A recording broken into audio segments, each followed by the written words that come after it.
kakarating lang namin dito sa Caguait Beach. At ayun, ang napakalayo yung biyahe talaga. Ang layo galing dun sa bayan namin. Siguro mga 1 oras yung biyahe kahapon mag-drive.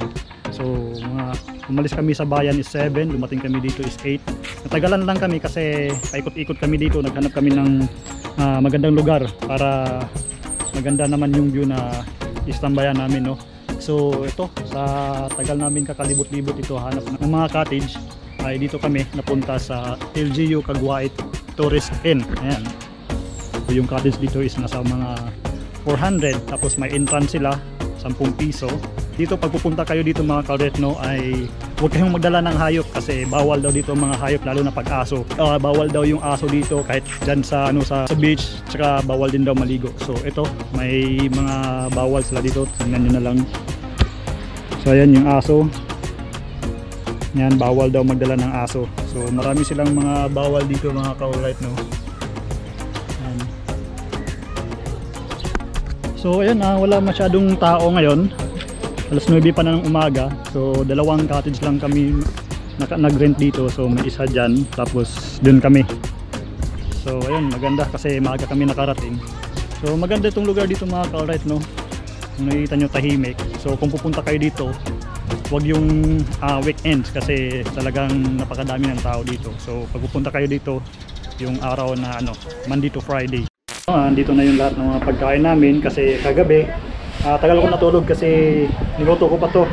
Itong yan, crabs, lambay, tapos itong shrimp, tapos ito yung lima-lima na yan, natanggal na yan sa shell mga ka-right, no. Ito, nagluto din ako ng pansit kanina madaling araw pagising ko. At yung iba ay yun, inihaw nila dun sa kitchen area dun.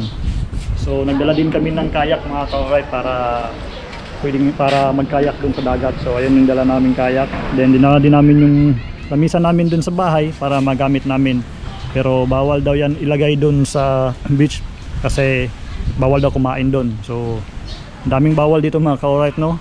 Bawal aso, bawal maligo yung aso dun, bawal mag-tent dun sa baybay, bawal din yung lamisa dun, mga pagkain. So ganun sila dito ka stricto, sabihin natin stricto pagdating dito sa kalinisan dito sa beach na to mga ka-right. So maganda naman yun para maiwasan yung mga marumi, yung mga basura, no. Isa na yung mga basura mga ka-right, no. Tsaka yung mga aso, so may tama dapat para sa akin, no, kung ako dapat may area kung saan pwedeng liguan yung mga aso kasi hindi naman natin maiiwasan na magdala ng alaga nating hayop, no. Tulad nito, yun si Milky. Ayan, malaki na si Milky. So wala naman, iuwi pa namin to kasi bawal nga daw yung mga hayop dito. So dapat may area sila na pwedeng liguan kasi part na ng pamilya natin yung hayop, no. So lalo na mga aso. So yun mga ka-right, no, going ako ngayon dito sa beach nila at napakaganda. So tinatawag na tong White Beach kasi kung nakikita nyo yung buhangin, ang ganda mga ka-right, tingnan nyo. Maputi, ano, and puting-puti siya. So napakaganda mga ka-right. So kilalang kilala tong beach na to dito sa bayan namin, na isang White Beach. So dinadayo to siya. So ngayon maganda ngayong pumunta dito kasi alam niyo na sa panahon ngayon mahirap kasi dahil nga sa pandemic na nangyari sa mundo. So maganda na to na pupunta tayo pag weekdays kasi wala masyadong mga tao. So iwas tayo sa mga maraming tao mga ka-right. Ayan, nakikita nyo wala masyadong mga tao, no, konti lang. Ayan, nakakaganda yung dagat mga ka-right, blue na blue. Parang naalala ko yung dati na nandun kami sa Caribbean, no. Talagang napakaganda. Tingnan nyo, ang lalaki ng mga alon dun. Ayan, pwedeng mag-surfing daw dyan. Ayun dun, pwede daw dun. Nagtanong ako dun kay kuya, yung nagbantay dito, pwede daw mag-surfing dun. At saka naghahanap ako ng skimboard mga ka-alright, no. Kasi ayun nga, naglalaro nga ako ng skimboard dati bago ako, nung nag-aaral pa ako hanggang sa sumakay na ako sa barko. So yun ang nilalaro ko. So naghahanap ako ng marirentahang skimboard dito pero ewan ko, di ko alam kung saan. Sige, tatry natin mamaya, no, baka may marintahan tayo. So maglalaro tayo. Maglalaro ako, hindi pala kayo. Ako maglalaro. So yun, no, nakapakaganda yung dagat mga ka-alright. Kulay green tapos blue. Parang naalala ko yung pumunta ako sa sa Grand Cayman. Oh, ayan. Naalala niyo yun. So, lalagay ko yung card dito para mapanood, no? Panoorin niyo yun. Ang ganda, oh. So mamaya maliligo tayo, no? So siyempre maliligo, nandito tayo sa beach. So maliligo tayo, hindi mahiwas, hindi tayo makaligo, no? Kasi yun naman talagang pinunta natin dito, maliligo, magre-relax. So yun, no? Mamaya maliligo tayo. Samahan niyo ako. Sana mag-enjoy kayo dito sa Caguait Beach na pinuntahan namin.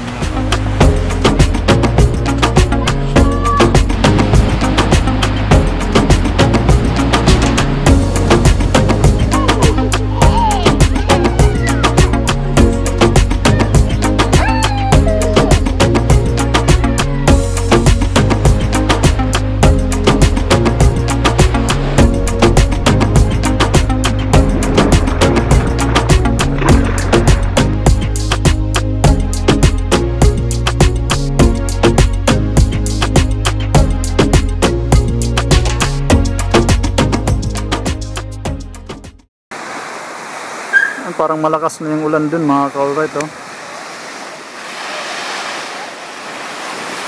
Ang laki ng alon dun, mga ka-alright.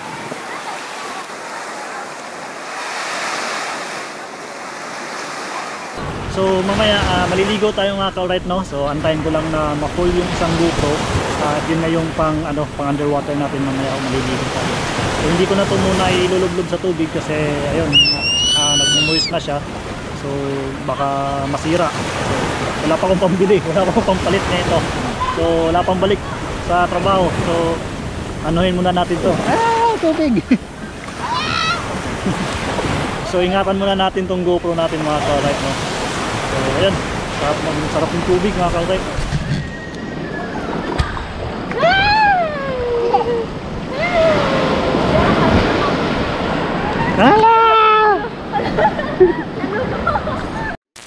Maliligo na tayo.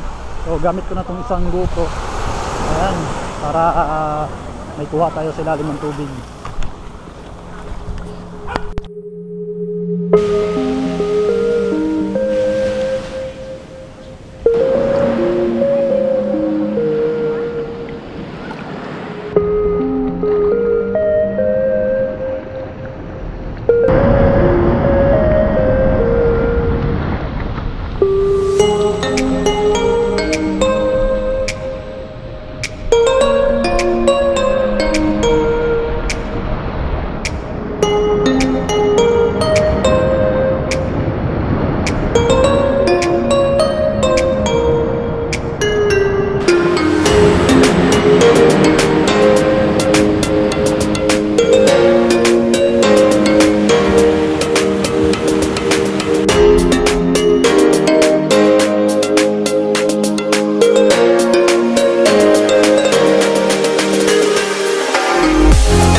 kayo ngayon sa vlog natin mga ka-right, no? At sana na nagustuhan niyo yung lugar na pinuntahan natin, itong Caguait Beach, at napakaganda mga ka-right, no? So parang Boracay yung buhangin niya. Ayan, makikita niyo. Tapos yung dagat, napakaganda, parang sa Caribbean. So kung pupunta kayo dito, no, pwede kayong mag-surf, dito, mag-skateboard, mag-kayak. So maraming mga activities magagawa niyo dito mga ka-right. So puntahan niyo to, napakagandang lugar.